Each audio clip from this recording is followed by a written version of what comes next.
My name is Grant Gordon. I'm an instructor here at Learning Alliance. Today we're going to learn how to perform a fusion splice using Sumitomo splicers and equipment, as well as VIAVI for verifying our splices and testing. For today's test, we're going to splice on 2 pigtails onto a jumper, and once we have our splices verified, we can use the OTDR to look at multiple splices at once to verify that everything is within spec. Alright, to start our splice, I'm going to take one end of my pigtail, make sure I get my heat shrink tubing on there. Okay. I'm going to begin to cleave it back. Using our Sumitomo cleaver here, I know I have these inserts and how far I need to cleave. So I just need to make sure that I got enough glass to reach this catching house. So using the 900 micron, I'm going to start with the middle valley to expose the cladding and the buffer. Notice I'm taking this in increments. If you try to take too much at once, it might snap on you. So take it in small amounts at a time to begin with. Now I'm taking the innermost buffer off to expose just the cladding and the core. Of course, there's remnants of plastic, so I'm going to take some isopropyl alcohol to get the rest of that wiped off. Okay. I'm going to load it into my insert. When using these inserts, make sure the jacket is all the way to the nose of the insert itself. Okay. Make sure it's flat across both sides. Lock the door, push your cutting button.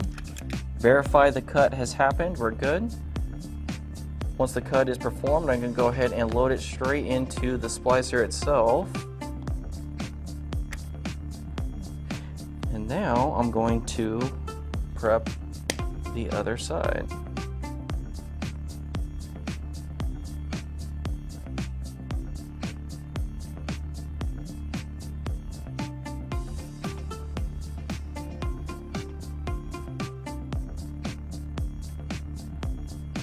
Notice the distance of the fiber to the electrodes. You do not want the fiber to cross the electrodes, and also you don't want them to be too short that the 2 cameras underneath can't see the fiber. So there's a camera on both sides that's going to actually use to align the fiber specifically, core align them before the fusion splice itself. Now that we got our fusion splice prepped and loaded into the splicer, as long as we're within the window, the machine's going to tell us if we're going to be out of alignment, so close that door, just make sure your pigtails aren't going to get pinched. And I'm going to go ahead and just tell it to go. You can see there's a couple of verifications that's happening first. It's checking cleave angle, cleanliness. You can see we got a nice, clean, even cut. So as long as everything's good to go, the splicer will tell us everything's good.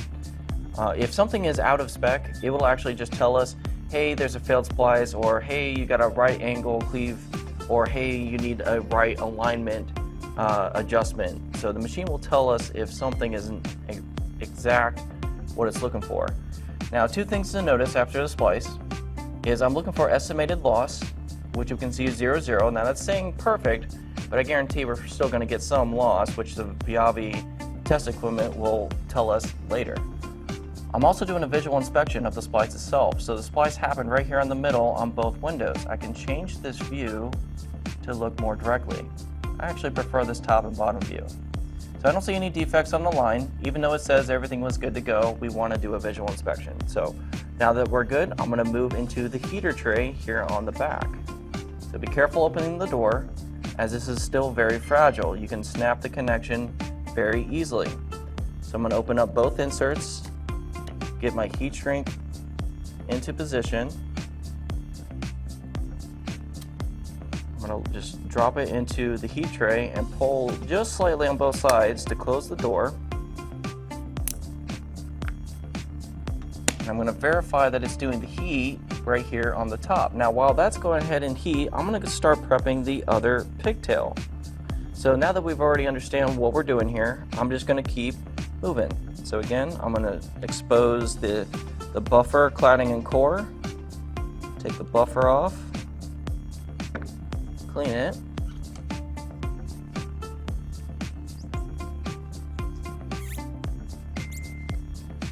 Load it into my insert and cleave.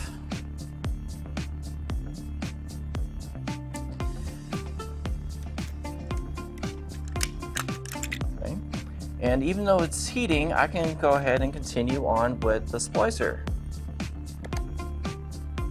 Okay. Now notice how fiber is actually trying to bend on us just a little bit. I'm going to push the bend side toward the bottom of the insert just to keep it nice and flat. So if your cleaver angle, when you do the cut, is off, your cut angle is going to be off. You want that perfect 90 degree. So if you get that natural curve, be careful. Now that we have our second set of splicer from the pigtail loaded, we're going to go ahead and perform the splice. Our first splice is still cooling off in the tray here. So if I want to, I can take him off and move him back here to this cooling tray.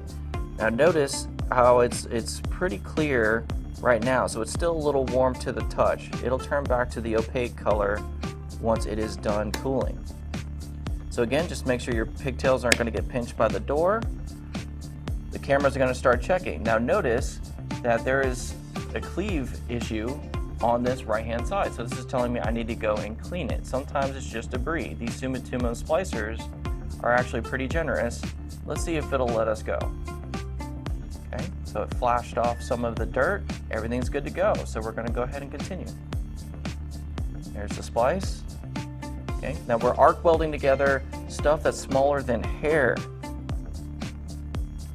Okay. So again, visual inspection, we get a 0 estimated loss with no visual defect that we can see. It's nice and clean on both sides. But just to show you how small this stuff is, I'm just going to grab this other cable real quick.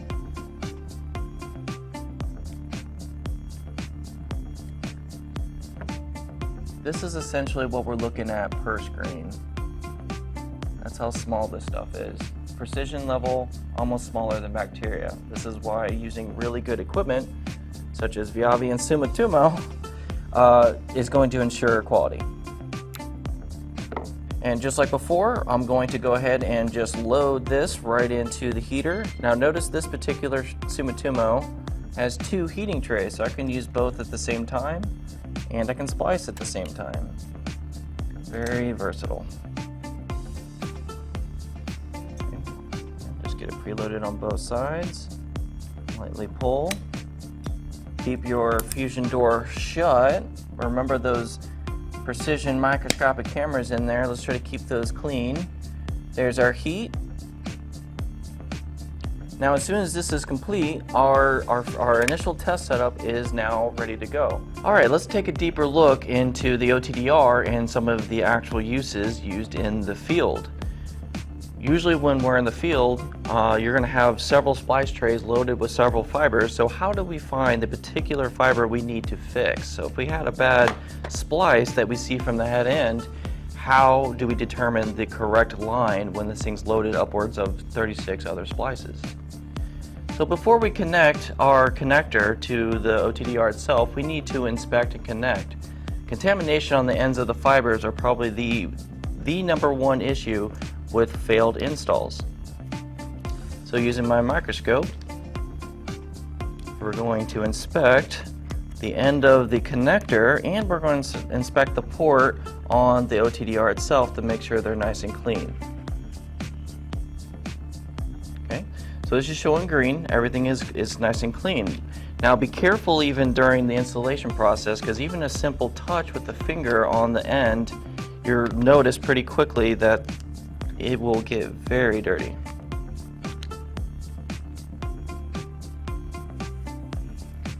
So if you accidentally let this brush on your skin or any kind of oils, it's going to come up dirty. So using the proper cleaning sticks and solutions, we will get that back into a clean working status.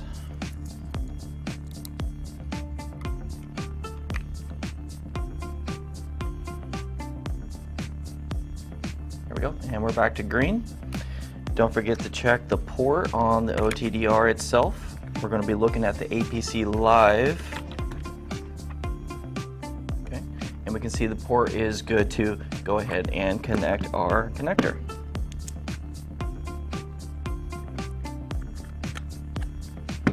Okay, now that we got our inspection and connection cleaned up and ready to go, we're going to run a smart test. Okay, now we have 2 options. We can start a smart test that's going to see what we have in a system. So if you're checking splitters, you can look at individual connectors or splices that way, but we're going to go right into a real time. And now if the OTDR is at the head end, this can look at several kilometers. So we're only looking at about 150, 160 meters. So we need to fix a couple things to get what we need to see in view. So hit our setup key. You can see we got our laser. We're sitting at 1625 nanometer. We have a pulse width right now at 3 micron, 300 meter, and an auto range at 20 kilometers. Now let's go ahead and shorten this up on the range. Let's go to 200 meter. Okay. Now we can start to see more of our action. Now you can always hit the auto zoom key and it'll automatically zoom to the feature that you're trying to look at specifically. You can also drag and drop with the screen itself. Okay. Now let's also look at the pulse width. Right now our pulse width is looking pretty tight on the screen at 3 nanometer. So we can elongate that as far as we need to depending on the length that we're trying to look at. So if we're looking at several kilometers, like 50, 60 kilometers, we're going to need a longer pulse width. We don't fully see the end connector. We'll want to reduce the pulse width to get better visibility of the completed span.